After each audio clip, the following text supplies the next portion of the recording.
Telangana public service commission వారు నిర్వహించే group 1 రిక్రూట్మెంట్లో భాగంగా మనకు భారతదేశ చరిత్ర సంస్కృతి గ్రూప్ 1 మెయిన్స్లో భారతదేశ చరిత్ర సంస్కృతిలో భాగంగా మనకు ఈరోజు మెయిన్స్లో పేపర్ 2లో భాగంగా మనకు మితవాదుల పాత్రను భారత స్వాతంత్రోద్యమంలో మితవాదుల పాత్రను అంచనా వేయము అనే అంశాన్ని గత ఎపిసోడ్లో నేను వివరించడం జరిగింది.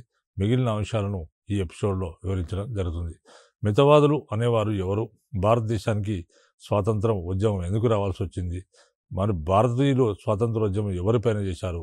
మరి ఈ విధంగా బ్రిటన్ వారు ఎట్లా వచ్చారు భారతదేశానికి అనే నేపథ్యాన్ని తీసుకుంటే మనకు క్రీశకం 1600 సంవత్సరాల్లో తూర్పిండియా వర్తక సంఘం అనే సంస్థ మనకు ఆనాటి బ్రిటన్ రాణి అయిన ఎలిజబెత్ రాణి అనుమతితో భారతదేశంలో వర్తకం చేయడానికి ఇక్కడ రావడం జరిగింది. ఈ విధంగా వచ్చి మొఘల్ చక్రవర్తి దగ్గర వర్తక అనుమతిని పొంది వాళ్ళు భారతదేశంలో వర్తకం చేయడం ప్రారంభించారు.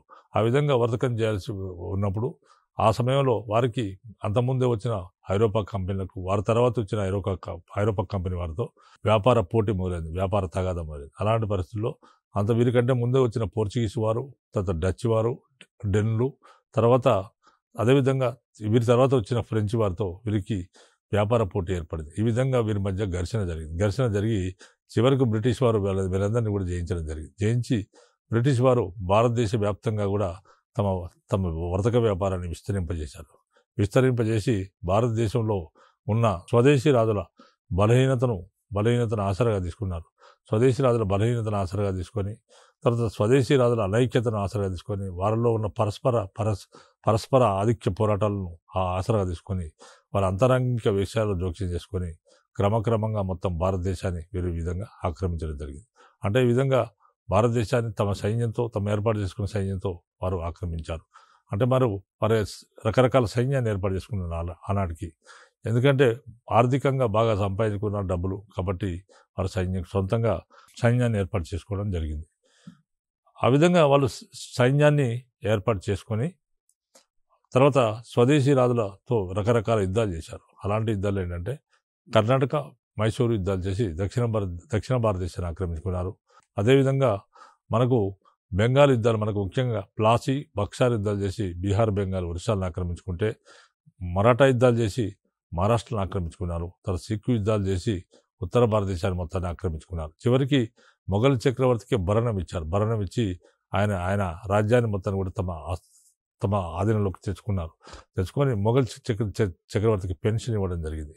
ఆ విధంగా మొత్తము తమ ఆధీనంలో తీసుకురావడం జరిగింది. తర్వాత ఈ విధంగా తమ ఆధీనంలోకి వచ్చిన తర్వాత తమ పరిపాలనా విధానాన్ని ఈ భారతదేశంలో ప్రవేశపెట్టారు. కాబట్టి వారి యొక్క పాలసీ ఏంటంటే భారతదేశాన్ని దోచుకోవడం, ఆర్థికంగా దోపిడీ చేయడం అనేది ఉండేది. భారతదేశం అనేది ప్రపంచవ్యాప్తంగా బ్రిటన్కి అనేక వలస దేశాలు ఉండేవి. ఈ వలస దేశాల్లో భారతదేశం ఒకటి. ఆ విధంగా భారతదేశం అనేది బ్రిటన్కు వలస దేశంగా మారిపోయి ఇక్కడ ఉన్న సంపదను అక్కడ తరలించడం ప్రారంభించారు. ముఖ్యంగా ఆ కాలంలో వాళ్ళ ఆర్థిక విధానాల్లో తీసుకుంటే మనకు రకరకాల విధానాలను ఇక్కడ ప్రవేశపెట్టారు. అంటే మొత్తం ఇక్కడి నుంచి ఎగుమతి చేయాలంటే బ్రిటన్ వారి ద్వారా పోవాలి, దిగుమతి అయితే దిగుమతి పైన ఇరాన్ సుంకాలు ఉండవు. తర్వాత స్వేచ్ఛా వ్యాపార విధానాన్ని ప్రవేశపెట్టారు. అంటే బ్రిటిష్ పౌరులు కూడా వచ్చి ఇక్కడ స్వేచ్ఛా వ్యాపారం చేసుకోవచ్చు, వాళ్ళకి ఎలాంటి పనులు ఉండవు. కేవలం మళ్ళీ భారతీయులు స్వేచ్ఛా వ్యాపారం లాంటి దాంట్లో ఎంటర్ అయితే వాళ్ళకు విపరీతమైన పన్నులు విధించేవారు. బట్ ఈ పద్ధతి ఉండేది. తర్వాత వారి ఆర్థిక విధానం కూడా చాలా దారుణంగా ఉండేవి. అంటే భారతదేశంలో రైల్వేల నిర్మాణం, రైల్వే వ్యవస్థను ఏర్పాటు చేసి తర్వాత తంతి తపాలా వ్యవస్థను కూడా ఏర్పాటు చేయడం. రైల్వే వ్యవస్థను ఎందుకు ఏర్పాటు చేశారంటే ప్రజల కోసం కాదు, భారతదేశం వలస దేశం కాబట్టి ఇక్కడ ఉన్న ముడి సరుకులు మన బ్రిటన్కి వెళ్ళాలి అంటే మారుమూల ప్రాంతాల్లో ఉన్న ముడి సరుకులు రైల్వే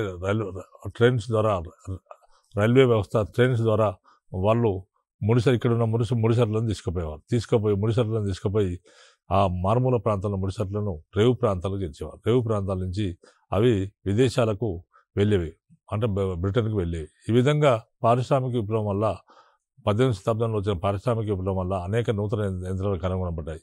ఆ విధంగా ఈ తీసుకుపోయిన ముడి సరుకులను ఆ యంత్రాలపైన నూతన వస్తువులుగా తయారు చేసి తీసుకొచ్చి మన భారతీయులకే అమ్మేవారు.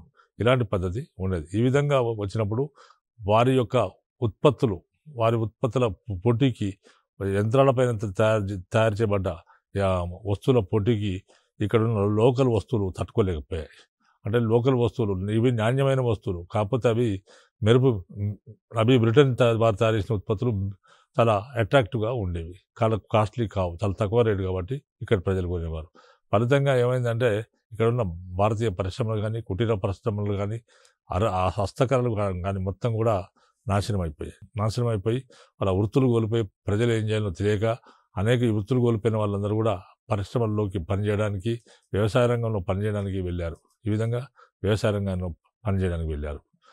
మరి ఈ విధంగా వెళ్ళినప్పుడు అక్కడ వ్యవసాయ రంగం ఏమైనా బాగుందా అంటే వ్యవసాయ రంగం వల్ల అతివృష్టి, అనావృష్టి, తర్వాత శాశ్వత శిస్తు విధానము, తర్వాత రైతువారి విధానం, ఆల్వారి విధానము, పంట పండినా పండకపోయినా పన్ను చెల్లించాలి. తర్వాత మరి జమీందారులకు పన్ను వసూలు చేసే అధికారం అప్పగించారు కాబట్టి జమీందారులు రైతులను పీల్చి పిప్పి చేసేవారు. రైతుల దగ్గర నుంచి బలవంతంగా పన్నులు వసూలు చేసేవారు. వాళ్ళు పన్నులు చెల్లించకపోతే వాళ్ళ భూములు లాక్కునేవారు. ఇలాంటి పరిస్థితి మనకు ఉండేది. ఇలాంటి పరిస్థితి ఆ కాలంలో ఉండేది. అనేక రకాల కారణాల వల్ల వాళ్ళు ప్రజల్లో తీవ్ర అసంతృప్తి అనేది ఏర్పడింది. అంటే మీకు నాగరికత తెలియదు, మీకు నాగరికత నేర్పిస్తాం, మీకు పరిపాలన రాదు, మేము స్వపరిపాలన నేర్పిస్తామని ఈ విధంగా మీ మతం మంచిది కాదు, మీ జాతి మంచిది, ఇట్లా రకరకాల ఈశ్వరించుకున్నారు బ్రిటిష్ వాళ్ళు. పోయి ఒక జాత్యాంకారం ఉండేది వాళ్ళు. ఈ జాత్యాంకారం మొదలైన అంశాల వల్ల బ్రిటిష్ వారి పట్ల భారతీయులకు ఏవగింపు కలిగింది. కాబట్టి వారిలో ఉన్న అసంతృప్తి అనేది 1857 తిరుగుబాటు రూపంగా మనకు బయటకు వచ్చి వాళ్ళు 1857 తిరుగుబాటులో ఉన్న ప్రజల్లో ఉన్న తీవ్రంగా బయటకు వచ్చి ఒక గొప్ప ఉద్యమం జరిగింది. ఆ విధంగా 1857 తిరుగుబాటు జరిగింది. తర్వాత మనకు ఈ విధంగా తిరుగుబాటు జరిగిన తర్వాత బ్రిటన్ రాణి అయిన విక్టోరియా మహారాణి ఒక ప్రకటన చేసింది. భారతీయులందరూ కూడా సమానమే, జాతి మత కుల వివక్ష లేదు, ఎలాంటి ద్విజము, అందరు సమానమే. మరి ఈ విధంగా వచ్చినప్పుడు మనకు భారతీయులకు ఒకటి అనిపించింది ఏంటంటే, మాకు స్వాతంత్రోద్యమం చేసి బ్రిటిష్ వారిని భారతదేశాన్ని తరిమివేస్తేనే మేము స్వేచ్ఛావాయువులతో బతకాలతో లేవచ్చు కష్టమని స్వాతంత్రోద్యమాన్ని మొదలుపెట్టడం జరిగింది.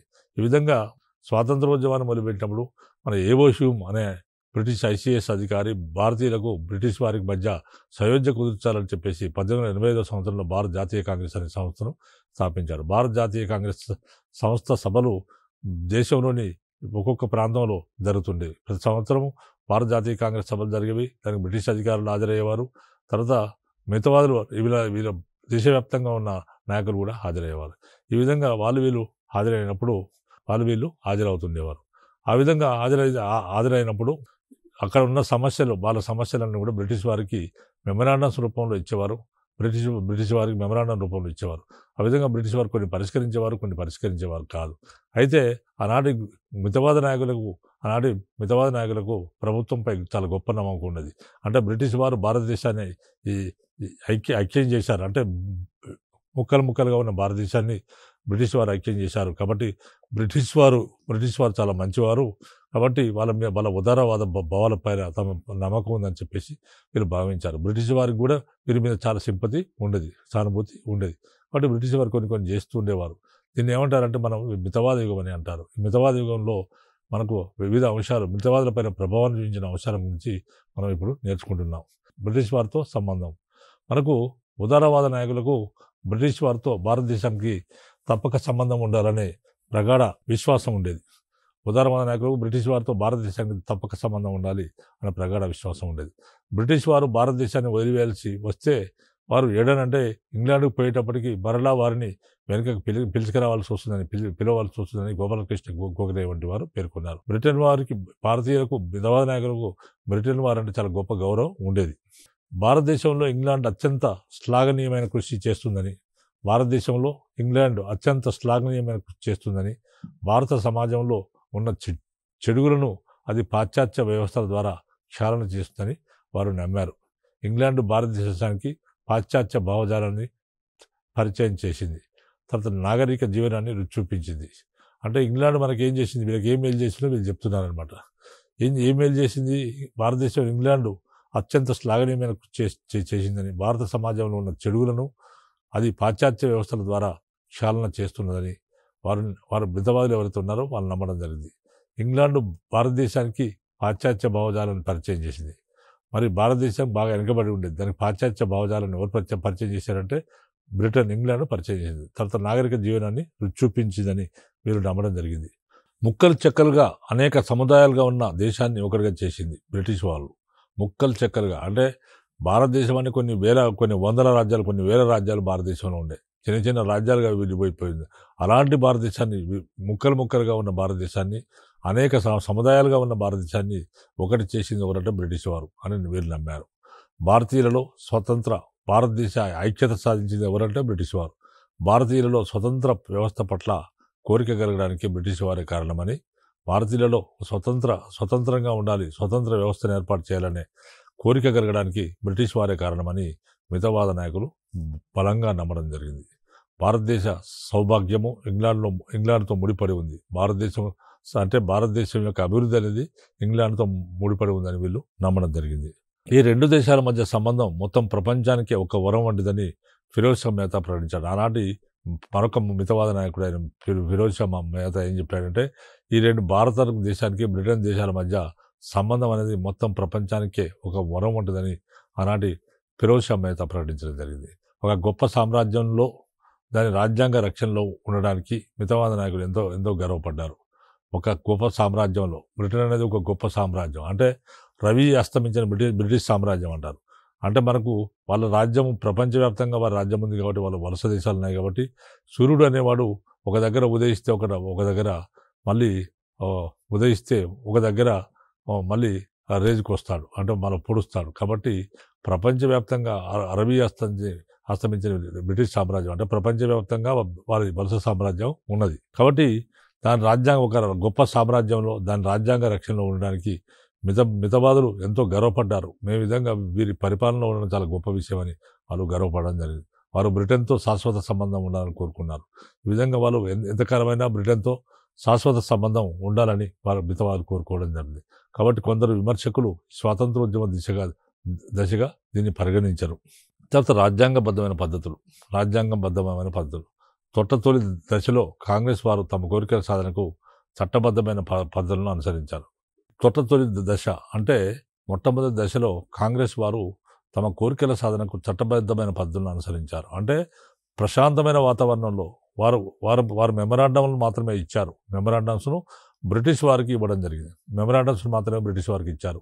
వాళ్ళు చాలా శాంతియుతమైన పద్ధతులను అనుసరించారు. ఎందుకంటే ఎక్కడ పోరాటానికి దిగలేదు మితవాదులు. చాలా ఆదర్శంగా, చాలా ఉదారవాదులుగా ఉన్నారు. వారు బ్రిటిష్ వారిని ఒక మిత్రులుగా చూశారు. వారు పరిపాలించడం మా అదృష్టం అని భావించారు. ఈ విధంగా మొట్టమొదటి దశలో కాంగ్రెస్ అంటే మితవాద యుగంలో కాంగ్రెస్ వారు తమ కోరికల సాధనకు చట్టబద్ధమైన పద్ధతులను అనుసరించారు. కానీ వారి రాజకీయ ఆందోళన కార్యక్రమంలో రాజ్యాంగపరమైన సాధనాలు ప్రధాన భాగంగా ఉండేవి. గోపాలకృష్ణ గోఖలే అన్నట్టు వారు 3 విషయాల జోలికి వెళ్ళలేదు. గోపాలకృష్ణ గోఖలే అంటే ఆనాటి ప్రముఖ స్వాతంత్రోద్యమ నాయకుడు మహాత్మా గాంధీజీ రాజకీయ గురువు గోపాలకృష్ణ గోఖలే అనే మితవాద నాయకుడు అన్నట్లు 3 విషయాల జోలికి వాళ్ళు పోలేదని చెప్పాడు. అవేంటంటే ఒకటి తిరుగుబాటు, రెండోది విదేశీ దండయాత్రలను ప్రోత్సహించడం లేక వారితో సహకరించడం. అంటే ఆనాటి మితవాద నాయకులు వాళ్ళు 3 విషయాలు జోలికి పోలేదు. ఒకటి ఏంటంటే తిరుగుబాటు చేయలేదు వాళ్ళు, ఫస్ట్ నెంబర్ 1. నెంబర్ 2 విదేశీ దండయాత్రలను ప్రోత్సహించడం లేక వారితో సహకరించలేదు. వీరు ఎవరైనా విదేశీయులు వచ్చి బ్రిటిష్ వారిని తరిమి కొడదాం మేము వస్తాం అని అన్నదాన్ని వీళ్ళు ప్రోత్సహించలేదు. మూడోది నేర ప్రవృత్తి, భారతదేశంలో ప్రతిష్టాపితమైన చట్టాలను కానీ ఉద్యోగ సామ్యాన్ని కానీ ఢీకొనడానికి వారు వెనుకేం చేశారు. నేర ప్రవృత్తి భారతదేశంలో ప్రతిష్టాపితమైన చట్టాలను కానీ ఉద్యోగ సామ్యాన్ని కానీ ఢీకొనడానికి వారు వెనుకంజ వేశారు. రఘువంశీ అనే అతను అన్నట్లు వారు గతం ఒకసారి పూర్తిగా తెంచి వేసుకోవడానికి కానీ రాజకీయ వ్యవస్థను గూఢాచార్యుల ద్వారా కూలదోయడానికి కానీ విముఖులుగా ఉన్నారు. దశల వారి సంస్కరణల ద్వారానే భారతదేశాన్ని పాలిత ప్రాంతం నుండి స్వపరిపాలన గల దేశంగా మార్చాలని వారు కోరుకున్నారు. దశల వారి సంస్కరణలు అంటే క్రమక్రమంగా శిక్షణ పొందుతూ పరిపక్వం కావడం అన్నమాట. దశల వారి సంస్కరణలు అంటే క్రమక్రమంగా దశల వారి సంస్కరణల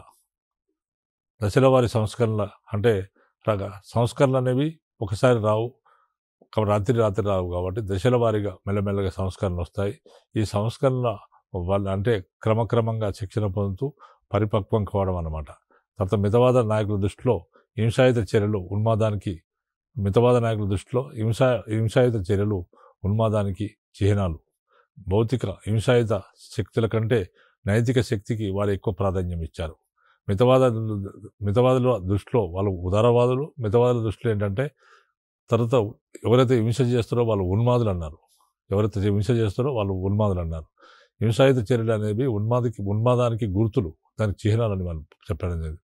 తర్వాత భౌతిక హింసాయుత శక్తుల కంటే నైతిక శక్తికి వారు నైతిక శక్తికి ఎక్కువ, మనశ్శక్తికి, నైతిక శక్తికి, నీతికి వారు ఎక్కువ ప్రాధాన్యం ఇవ్వడం జరిగింది.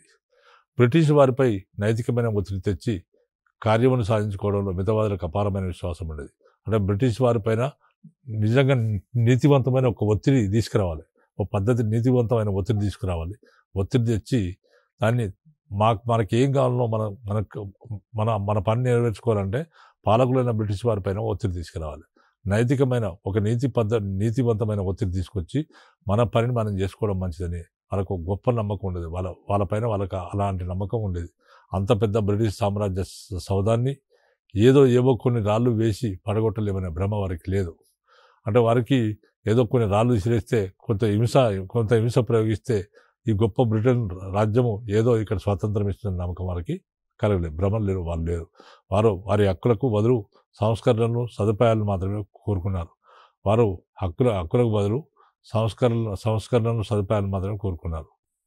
వారు హక్కులను కోరుకోలేదు, కానీ సంస్కరణలు, ఆనాటి సంస్కరణ సదుపాయాలు, కొన్ని సదుపాయాలు చేయండి, కొన్ని సంస్కరణ చేయండి మాత్రమే కోరుకున్నారు. ఆర్జీలు, అభ్యర్థనలు వారు ఎంచుకున్న సాధనాలు. ఆర్జీలు మెమరాండంలు ఇవ్వడం, అభ్యర్థనలు చేయడం, అంటే కేవలం అప్పీల్ చేయడం మాత్రమే. అప్పీల్ చేసి కొన్ని మాకు ఇవ్వండి, ఇవి ఇలా చేయండి, అలా చేయండి అని కొన్ని అప్పీల్ చేసుకున్నారు. అప్పీల్ చేసుకొని ఆర్జీలు, అభ్యర్థులు వారు ఎంచుకున్న సాధనాలు. వాళ్ళ వెపన్స్ అవే. వాళ్ళు కేవలం అడుక్కుంటాం, మాకు ఇవ్వండి అని విజ్ఞప్తి చేస్తాం అని ఇవే వారి సాధనాలుగా ఉండేవి. ఆ కాలంలో వారు అంతకంటే చేసేదేమి లేకపోయినా వారి విధానాన్ని నేటోర్ మహారాజు 1901లో రాజకీయ భిక్షాటంగా వర్ణించాడు. నేటోర్ మహారాజు అనేవాడు వీరి విధానాన్ని, మితవాదుల పద్ధతులను ఏం చేశారంటే రాజకీయ భిక్షాటనంగా అని ఆయన అభివర్ణించాడు. సాంఘిక సంస్కరణ. దేశాభివృద్ధిని సాధించడానికి భారత సమాజాన్ని ఉదారం చేయాలని, అవసరమైన సంస్కరణలను ప్రవేశపెట్టాలని మితవాదులు భావించారు. దేశం అభివృద్ధి సాధించాలంటే భారత సమాజాన్ని ఉదారం చేయాలని, తర్వాత అవసరమైన సంస్కరణను ప్రవేశపెట్టాలని మితవాదులు భావించలేదు. తర్వాత వచ్చిన తీవ్ర జాతీయవాదులు రాజకీయ రంగంలో తీవ్ర భావాలు కలిగి ఉన్నారు. సామాజిక విషయాల్లో సాంప్రదాయపరుడుగానే మిగిలిపోయారు. మితవాదులు మితవాదులు దీనికి భిన్నంగా రాజకీయ రంగంలో సాంప్రదాయవాదులుగాను, సామాజిక రంగంలో సంస్కరణవాదులుగాను ఉన్నారు. సమాజంలో ఉన్న వర్ణ వ్యవస్థ వంటి దురాచారాలను రూపుమాపితే గానీ రాజకీయ స్వాతంత్రానికి అర్థం ఉండదని వారు భావించడం జరిగింది. దేశంలో గల వివిధ సాంప్రదాయాల అలవాట్లు, జీవన విధానాలు, సాంఘిక పరిస్థితులు కాంగ్రెస్కు అర్థమవడం కష్టం కాబట్టి సాంఘిక సంస్కరణలను ఆయా వర్గాలకే వదిలివేయాలని దాదాబాయి నౌరోజీ, తెలాంగ్ వంటి నాయకులు ఆ కాలంలో అభిప్రాయపడడం జరిగింది. సాంఘిక సంస్కరణల పేరుతో సాంప్రదాయవాదుల ప్రతిఘటన ఎదుర్కొనే దానికంటే సాంఘిక సంస్కరణ చేసి సాంప్రదాయవాదులు ఎవరైతే ఉన్నారో వారి నుంచి ప్రతిఘటన ఎదుర్కోవాల్సి వస్తుంది. రాజకీయ సంస్కరణపై దృష్టిని కేంద్రీకరించడం మంచిదని వారు కాంగ్రెస్కు సలహాలు ఇవ్వడం జరిగింది. కాంగ్రెస్కు వీళ్ళు సలహాలు ఇచ్చారు. ఏబో హ్యూమ్ మొదట కాంగ్రెస్ను సామాజిక సంస్కరణకై ఉద్దేశించాడని, డఫ్రిన్ సూచనపై దాన్ని రాజకీయ సంఘంగా మార్చాలని కొందరి భావన. అంటే బ్రిటిష్ రిటైర్డ్ ఐసీఎస్ అధికారి ఏవో హ్యూమ్ అనే అతను మొదట కాంగ్రెస్ను ఏర్పాటు చేసిందే ఒక సామాజిక సంస్కరణ కోసమే ఆయన కాంగ్రెస్ ఏర్పాటు చేశాడని వీరన్నారు. ఆ విధంగా ఆనాటి గవర్నర్ జనరల్ అయిన డఫ్రిన్ అనేవాడు ఆయన ఈ విధంగా సూచన చేశాడట. ఏమని సూచన చేశాడు? దీన్ని ఒక రాజకీయ సంఘంగా మార్చాలని సూచన చేయడం జరిగింది. దానివల్ల డఫ్రిన్ సూచనల వల్లనే ఆయన రాజకీయ సంఘంగా మార్చివేశాడని వాళ్ళు అంటుంటారు.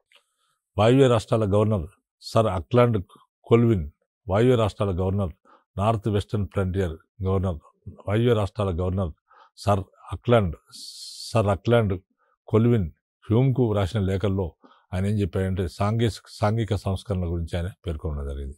భారతదేశము ఇంగ్లాండ్లో గల రాజకీయ వ్యవస్థను కోరుకునే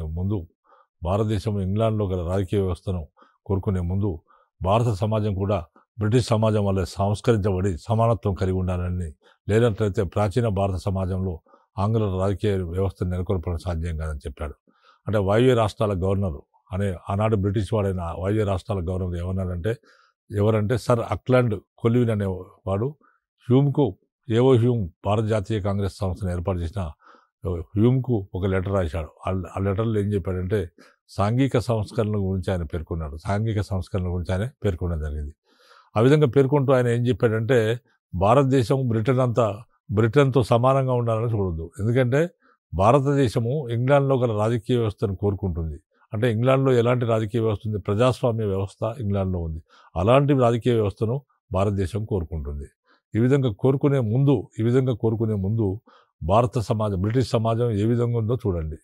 బ్రిటిష్ సమాజం వల్లే భారత సమాజం కూడా సంస్కరించబడి సమానత్వం కలిగి ఉండాలని ఆయన చెప్పాడు. లేనట్లయితే ప్రాచీన భారత సమాజంలో ఆంగ్లేయ రాజకీయ వ్యవస్థను నెలకొల్పడం ఇంగ్లాండ్లోని పార్లమెంటు వీధిలో అంటే రోడ్డు మధ్యలో మర్రి చెట్లను నాటినట్టు ఉంటుంది. అలాంటి పరిస్థితి అంటే బ్రిటిష్ సమాజంలో బ్రిటన్లో ప్రజాస్వామ్యం ఉంది. అలాంటి ప్రజాస్వామ్యం భారతదేశంలో కావాలంటారు. మరి బ్రిటన్లో ఉన్న సమాజం ఇక్కడ లేదు కదా, భారతదేశంలో లేదు కదా. మరి బ్రిటన్లో ఉన్న సమాజాన్ని ఇక్కడ సృష్టించండి, మీరు ఆ విధంగా మీరు ప్రజాస్వామ్యం తెచ్చుకోండి అని చెప్పారు. ఆ విధంగా అలా లేనట్లయితే ఏం చెప్పాడంటే ఇంగ్లాండ్ పార్లమెంట్లో ఉన్న వీధిలో ఒక మర్రి చెట్టును నాటినట్టుంటుందని ఆయన హ్యూమ్కు అంటే రోడ్డు మధ్యలో మర్రి చెట్టు నాటినట్టుంటుందని ఆయన హ్యూమ్కు తెలపడింది. ఇది అయితే తీవ్ర జాతీయవాదులు మాత్రం ఇటువంటి విధానానికి వాళ్ళు వ్యతిరేకులు. సామాజిక సంస్కరణలు భారత సమాజంలో సాంప్రదాయవాదులను రెచ్చగొట్టే శత్రులుగా మారుస్తాయని, దానివల్ల జాతీయోద్యమం బలహీనపడుతుందని వారు భయపడ్డారు. తర్వాత మనకు ప్రముఖ మితవాద నాయకులు ఈనాడు ప్రముఖ మితవాద నాయకులు ఉన్నారు. చాలామంది మితవాద నాయకులు ఉన్నారు. వీళ్ళ గురించి మనం తెలుసుకున్నాం. ప్రముఖ మితవాద నాయకులు మితవాద నాయకుల పద్ధతుల గురించి నేను ఇప్పటివరకు చెప్పడం జరిగింది. ప్రముఖ మితవాద నాయకులు ఎవరున్నారంటే దాదాబాయి నౌరోజీ ప్రముఖ మితవాద నాయకుడిగా ఉన్నాడు.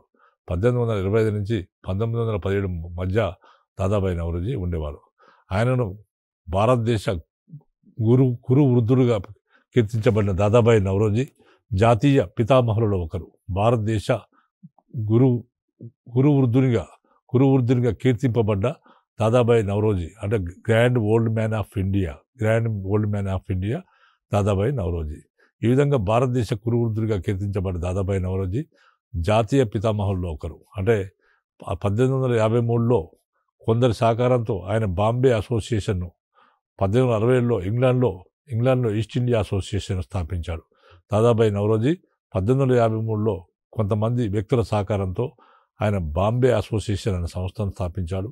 తర్వాత 1853లో అదేవిధంగా 1860లో ఇంగ్లాండ్లో ఈస్ట్ ఇండియా అసోసియేషన్ను స్థాపించడం జరిగింది. 1869లో బొంబాయిలో దానికి ఒక శాఖను కూడా ఏర్పాటు చేశాడు. ఈస్ట్ ఇండియా అసోసియేషన్కు బొంబాయిలో ఒక శాఖను కూడా ఆయన 1869లో ఏర్పాటు చేశాడు. 1854లో ఎల్ఫిన్స్టన్ కాలేజీలో లెక్కల ప్రొఫెసర్గా నియమితులయ్యాడు. అంటే మ్యాథమెటిక్స్ ప్రొఫెసర్గా ఎల్ఫిన్స్టన్ కాలేజీలో ఏర్పడారు. అదేవిధంగా 1873లో పాసెట్ కమిటీ ముందు భారత ఆర్థిక వివరాలకు సంబంధించిన సాక్ష్యం ఇచ్చాడు. 1873లో పాసెట్ అనే కమిటీ ముందు భారత ఆర్థిక వివరాలకు సంబంధించిన సాక్ష్యం కూడా ఇవ్వడం జరిగింది. 1874 సంవత్సరంలో గుజరాత్లోని బరోడా సంస్థానానికి దివాన్ అంటే ప్రధానమంత్రి పదవిని ఆయన నిర్వహించాడు. అదేవిధంగా 1875లో బాంబే కార్పొరేషన్ సభ్యత్వం ఉండేది ఆయనకు. 1885లో బొంబాయి రాష్ట్ర శాసనసభ సభ్యత్వం ఉండేది ఆయనకు. తర్వాత 1892 సంవత్సరంలో బ్రిటిష్ కామన్ సభకు ఎన్నికయ్యాడు. 1897 సంవత్సరంలో భారత ప్రభుత్వ ఖర్చులకు సంబంధించి అనేక నివేదికలను వెల్టీ కమిషన్కు సమర్పించాడు. 1897లో భారత ప్రభుత్వ ఖర్చులకు సంబంధించి అనేక నివేదికలను వెల్టీ కమిషన్కు ఆయన సమర్పించాడు. భారత జాతీయ కాంగ్రెస్కు 3 సార్లు అధ్యక్షత వహించాడు. అంటే భారత జాతీయ కాంగ్రెస్కు 1886 సంవత్సరంలో, 1893 సంవత్సరంలో, తర్వాత 1906 సంవత్సరంలో 3 సార్లు కూడా ఆయనే భారత జాతీయ కాంగ్రెస్ సభలకు అధ్యక్షత వహించడం జరిగింది. నవరోజ్ జీవితంలో తర్వాత ఆయన ఉదారవాదంతో ప్రారంభమైన దాదాబాయి నవరోజీ చాలా ఉదారవాదంగా ఉండేవాడు. ఆనాటి చాలా మేధావి, ఆయన భారత మేధావి.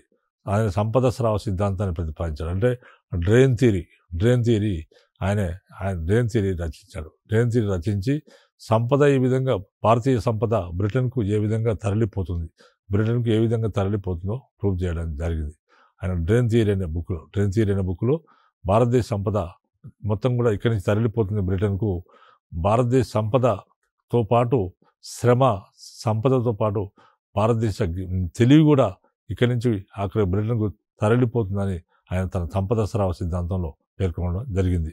1906 సంవత్సరంలో కాంగ్రెస్ దాదాబాయి నవరోజీ 1906 సంవత్సరంలో కాంగ్రెస్ అధ్యక్ష పీఠం నుండి స్వరాజ్యమే భారతీయ రాజకీయ గమ్యం అని పేర్కొన్నాడు. 1906 సంవత్సరంలో కాంగ్రెస్కు అధ్యక్షత వహించాడు. ఆ సందర్భంగా ఆయన ప్రసంగించాడు. ఏమని ప్రసంగించాడంటే స్వరాజ్యమే భారతీయ రాజకీయ గమ్యం, స్వరాజ్యమే భారత రాజకీయ గమ్యం అని పేర్కొన్నాడు. Poverty and British rule in India అనే తన గ్రంథంలో దాదాబాయి నవరోజీ తన భావాలను ఆర్థిక సిద్ధాంతాలను ఆశయాలను వివరించడం జరిగింది. తర్వాత అకుంఠిత దేశభక్తి, సునిశ్చితమైన మేధస్సు, త్యాగనిరతి, జోరాస్టర్ మత ఆదర్శాలు నా అభివృద్ధిలో పడుగుపేగల వలె కలిసిపోయాయి. భారత జాతీయవాదానికి గల ఆర్థిక పునాదులపై నవరోజీ ఒక చక్కని సిద్ధాంతాన్ని ప్రతిపాదించాడు. భారతదేశ దారిద్ర్యానికి బ్రిటిష్ వారు కొల్లగొట్టి తీసుకుని పోయే సంపద కారణమని శాస్త్రీయ గణాంకాల పద్ధతుల సాయంతో ఆయన నిరూపించాడు. భారతదేశంలో దరిద్రం ఎందుకు తాండవిస్తుందంటే బ్రిటిష్ వారు రాకముందు భారతదేశం ఏ విధంగా ఉంది, చాలా ఆర్థికంగా పరిపుష్టిని పొందింది. కానీ బ్రిటిష్ వారు వచ్చిన తర్వాత మొత్తం భారతదేశం ఆర్థికంగా దివాలా తీసే పరిస్థితి వచ్చింది. కాబట్టి భారతదేశ దరిద్రానికి కారణం ఏంటంటే బ్రిటిష్ వారు కొల్లగొట్టి తీసుకుని పోయే సంపదే కారణమని శాస్త్రీయ గణాంకాల పద్ధతుల సాయంతో ఆయన నిరూపించడం జరిగింది. ఈ సిద్ధాంతం సంపద స్రావ సిద్ధాంతము లేక డ్రైన్ థియరీ అని అంటారు. బ్రిటిష్ వారు ఏదో ఒక సాకుతో అనేక ఖర్చులు భారతదేశంపై రుద్దుతున్నారు. బ్రిటిష్ అధికారులు పింఛన్లు, సైనిక ఖర్చు, ఇంగ్లాండ్లో భారత ప్రభుత్వ నిర్వహణ ఖర్చు, ఇండియాలోని బ్రిటిష్ వృత్తుల వారు సంపాదించి పంపే ధనం మొదలైన అనేక రూపాయలతో బడుగు దేశమైన ఇండియా నుండి విలాసవంతమైన ఇంగ్లాండ్కు ప్రతి సంవత్సరము 30 నుంచి 40 మిలియన్ పౌండ్ల ధనము తరలిపోతున్నది. దీనివల్ల భారతీయులకు దాచిపెట్టుకునే శక్తి శూన్యమైంది. దానివల్ల పెట్టుబడి ఏర్పడదు, పెట్టుబడులు లేకపోతే పరిశ్రమలు లేవు. ఈ విధంగా మొత్తం ఒక విషవలయంగా తయారైంది. సంపద స్రావ సిద్ధాంతంతో పాటు నవరోజీ నైతిక స్రావం మోరల్ డ్రైన్ సిద్ధాంతం గురించి కూడా పేర్కొన్నారు. భారతదేశంలో అన్ని ఉద్యోగాలకు విదేశీయులను నియమించడం వల్ల మన భారతీయులకు ఉద్యోగం లేకపోవడమే కాక ధనమును నిల్వ చేసుకొని పెట్టుబడులుగా ఉపయోగించే శక్తి కూడా తగ్గిపోయిందని ఆయన పేర్కొన్నాడు. బ్రిటిష్ వారు పోతూ తమ వెంట ధనాన్నే కాక అపారమైన పరిపాలన అనుభవాన్ని, వృత్తి నైపుణ్యాన్ని కూడా తీసుకొని పోయినందువల్ల నైతిక స్రావం కూడా ప్రారంభమైంది. ఇంతకుముందు వచ్చిన విదేశీయులు ఎన్ని కష్టాలు పెట్టినా ఈ దేశంలోనే స్థిరపడ్డారు కాబట్టి ఇటువంటి దురవస్థ తప్పింది బ్రిటిష్ అని చెప్పాడు. బ్రిటిష్ వారు కాజేసిన ధనం మరల పెట్టుబడి రూపంలో ఈ దేశానికి వచ్చి భారతీయులైన ఇంకా పిప్పి చేస్తుంది. అర్ధాకలతో మాట్లాడుతూ నిర్జనులుగా భారతీయులుగా ఉన్నప్పుడు రైల్వేలను విదేశీ వ్యాపారాన్ని చూసి దానిని సంపదగా భ్రమించవద్దని నవరోజీ హెచ్చరించిందండి. కాబట్టి రాజకీయాలకు సంబంధించి పరస్పరమైన నమ్మకమే ప్రభుత్వ శక్తికి పునాది కావాలని నవరోజీ అభిప్రాయం. సుస్థిరమైన ప్రభుత్వం తుపాకులపైన కాక జనుల హృదయాలపై ఆధారపడి ఉంటుంది. భౌతిక శక్తితో సామ్రాజ్య నిర్మాణం చేయవచ్చు, కానీ దాన్ని నిలుపుకోవడానికి నైతిక శక్తి అవసరము. ఒకవైపు బ్రిటిష్ పాలనలోని మంచిని చూస్తూనే మరొక వైపు దాని నిరంకుశత్వాన్ని నవరోజీ దుయ్యబట్టడం జరిగింది. ఎంఎన్ జా అన్నట్లు సామ్రాజ్యవాదం పనిచేసే విధానాన్ని ఆయన మానవ హక్కులనే ఒరిపిడి రాయి మీద పరీక్షించి చూడడం జరిగింది. ఇంగ్లాండ్ తన తప్పుడు విధానాన్ని గ్రహించి భారతీయ సౌభాగ్యానికి తోడ్పడుతుందని నవరోజీ ఆశించాడు. స్వేచ్ఛ కోసం ఎన్నో పోరాటాలు జరిపిన ఇంగ్లాండ్ నియంతృత్వాన్ని ఇంకొకరిపై నెత్తిపై రుద్దరాదు. భారత ఆధునిక చరిత్రలో నవరోజీ ఉద్దనుడు, ఎంతోమందికి గురుతుల్యుడు. జాతీయ ఆదాయము, విదేశీ వ్యాపారము, ప్రభుత్వ వితరము మొదలైన విషయాలను కూలంకషంగా అవగాహన చేసుకున్న ఆర్థిక శాస్త్రవేత్త. అంతర్జాతీయ సామ్రాజ్యవాద ప్రాముఖ్యాన్ని ఆయన నవరోజు గ్రహించి ఆయన గొప్ప రాజకీయ సామాజిక దృక్పథం కలవాడు. ఆయన సంపద స్రావ నైతిక స్రావ సిద్ధాంతాలు తర్వాత వచ్చిన వారందరికీ ఉరవడి పెట్టాయి. రాజకీయాలకు నవరోజు జోడించిన నైతిక విలువలు తర్వాత కాలానికి మార్గదర్శకాలయ్యాయి. నవరోజు ప్రభావం గోఖలే వంటి ఎందరిపైనో పడింది. భారతీయులకు అతను చేసిన సేవ మరవరానిది. మనుషుల్లో దైవాంశం అంటూ ఉంటే అది దాదాబాయి నవరోజులో ఉందని గోఖలే పేర్కొనేందైనా సమంజసము. సో ఈ విధంగా మనకు మితవాదులకు సంబంధించిన అంశాల గురించి మితవాదుల పాత్రను మనం తెలుసుకున్నట్లయితే మితవాదుల గురించి ఇప్పటివరకు నేను ఈ ఎపిసోడ్లో వివరించడం జరిగింది. మిగిలిన అంశాలను నెక్స్ట్ ఎపిసోడ్లో వివరించడం జరుగుతుంది.